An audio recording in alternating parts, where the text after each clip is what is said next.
1. The Special Counsel's Investigation.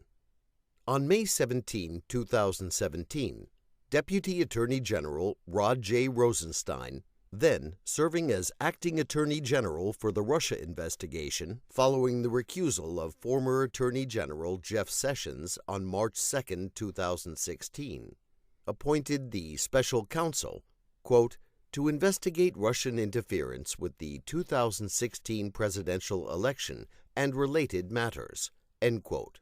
Office of the Deputy Attorney General, Order Number 3915-2017, Appointment of Special Counsel to investigate Russian interference with the 2016 presidential election and related matters, May 17, 2017, quote, Appointment Order, end quote, relying on, quote, the authority vested, end quote, in the Acting Attorney General, quote, including Title 28 of United States Code, Sections 509, 510, and 515, end quote, the Acting Attorney General ordered the appointment of a special counsel, quote, in order to discharge the Acting Attorney General's responsibility to provide supervision and management of the Department of Justice and to ensure a full and thorough investigation of the Russian government's efforts to interfere in the 2016 presidential election,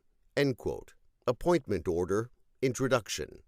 Quote, the Special Counsel, end quote, the order stated, quote, is authorized to conduct the investigation confirmed by then FBI Director James B. Comey in testimony before the House Permanent Select Committee on Intelligence on March 20, 2017, end quote, including 1. Any links and/or coordination between the Russian government and individuals associated with the campaign of President Donald Trump, and 2. Any matters that arose or may arise directly from the investigation, and 3. Any other matters within the scope of Title 28 of the Code of Federal Regulations, Section 600.4a. Appointment Order, Paragraph B, Section 600.4 affords the Special Counsel, quote, the authority to investigate and prosecute federal crimes committed in the course of and with intent to interfere with the Special Counsel's investigation, such as perjury, obstruction of justice, destruction of evidence, and intimidation of witnesses, end quote. Title 28 of the Code of Federal Regulations, Section 600.4a. The authority to investigate, quote, any matters that arose directly from the investigation, end quote.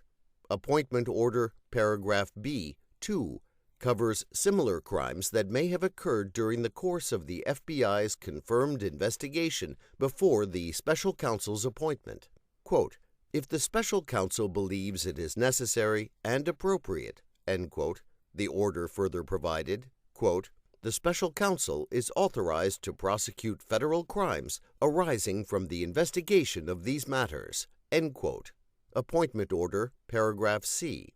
Finally, the Acting Attorney General made applicable, quote, Section 600.4 through 600.10 of Title 28 of the Code of Federal Regulations, end quote, Appointment Order, Paragraph D. The Acting Attorney General further clarified the scope of the Special Counsel's investigatory authority in 2 subsequent memoranda.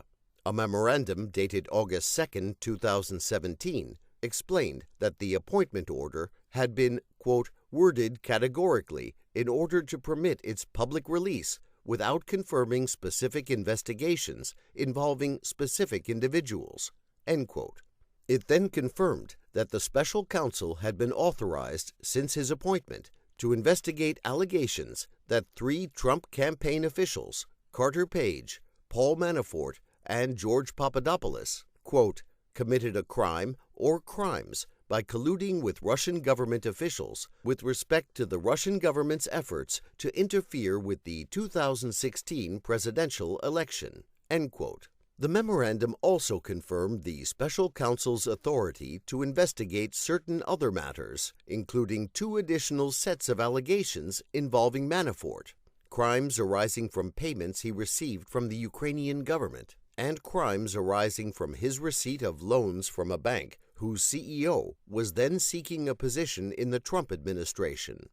Allegations that Papadopoulos committed a crime or crimes by acting as an unregistered agent of the Israeli government, and 4 sets of allegations involving Michael Flynn, the former National Security Advisor to President Trump.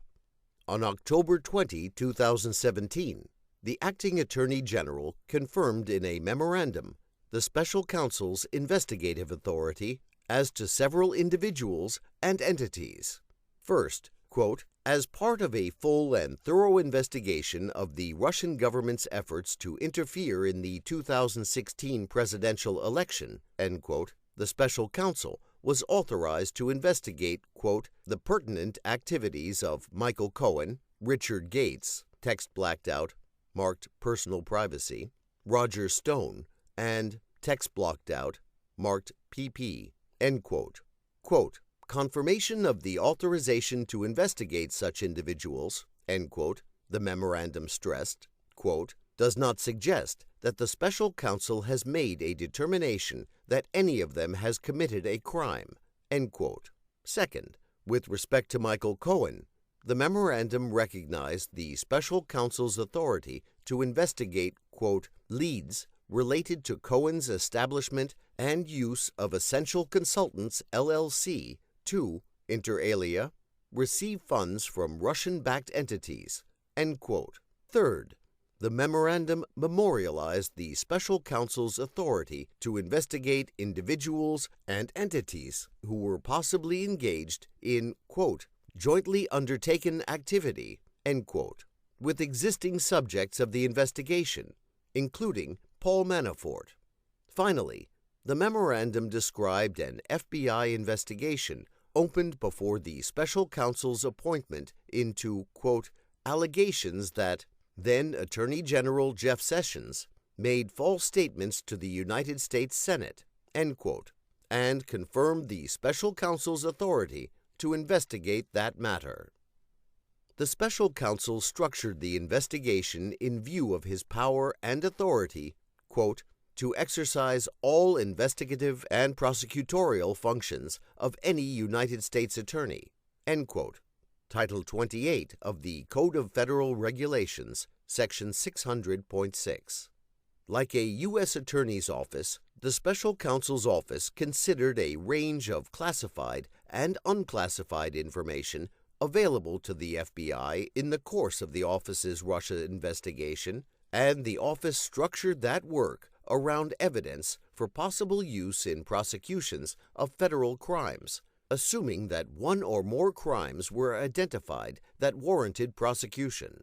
There was substantial evidence immediately available to the special counsel at the inception of the investigation in May 2017 because the FBI had, by that time, already investigated Russian election interference for nearly 10 months. The special counsel's office exercised its judgment regarding what to investigate and did not, for instance, investigate every public report of a contact between the Trump campaign and Russian-affiliated individuals and entities.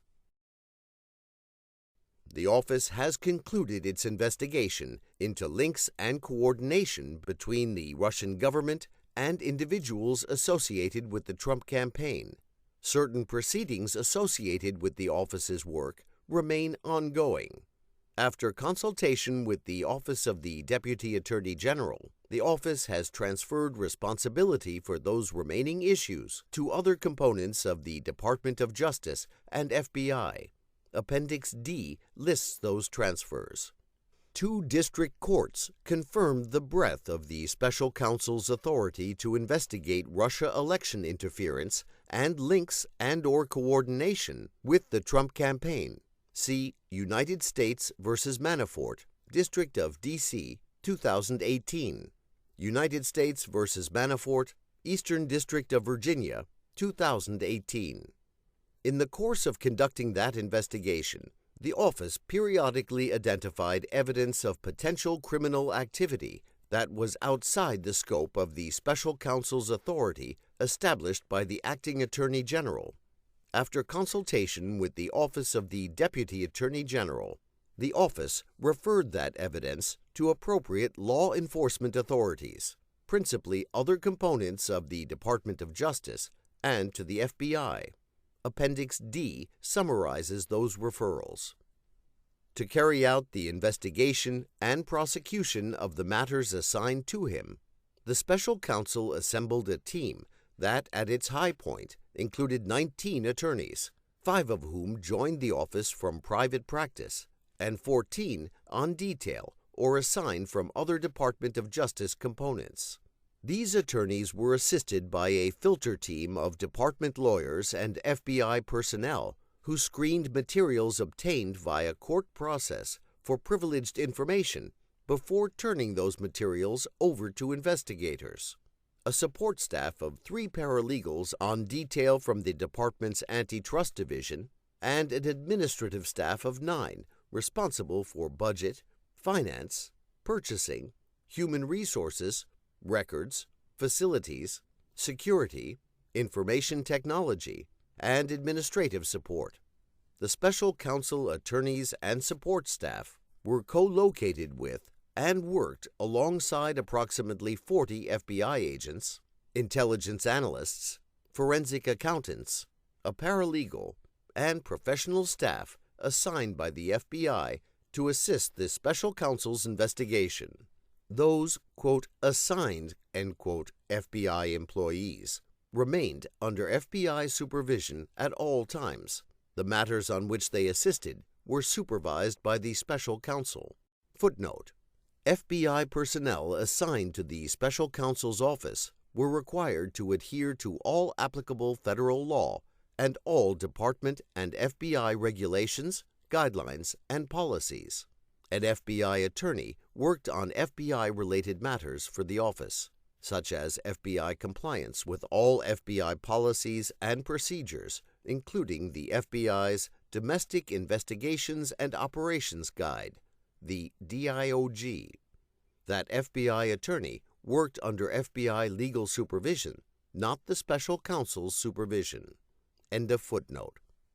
During its investigation, the office issued more than 2,800 subpoenas under the auspices of a grand jury sitting in the District of Columbia, executed nearly 500 search and seizure warrants, obtained more than 230 orders for communications records under Title 18 of the United States Code, Section 2703D, obtained almost 50 orders authorizing use of pen registers, made 13 requests to foreign governments pursuant to mutual legal assistance treaties, and interviewed approximately 500 witnesses, including almost 80 before a grand jury. From its inception, the office recognized that its investigation could identify foreign intelligence and counterintelligence information relevant to the FBI's broader national security mission. FBI personnel who assisted the office established procedures to identify and convey such information to the FBI. The FBI's Counterintelligence Division met with the office regularly for that purpose for most of the office's tenure. For more than the past year, the FBI also embedded personnel at the office who did not work on the special counsel's investigation, but whose purpose was to review the results of the investigation and to send, in writing, summaries of foreign intelligence and counterintelligence information to FBI headquarters and FBI field offices. Those communications and other correspondence between the office and the FBI contain information derived from the investigation, not all of which is contained in this volume. This volume is a summary. It contains, in the office's judgment, that information necessary to account for the special counsel's prosecution and declination decisions and to describe the investigation's main factual results.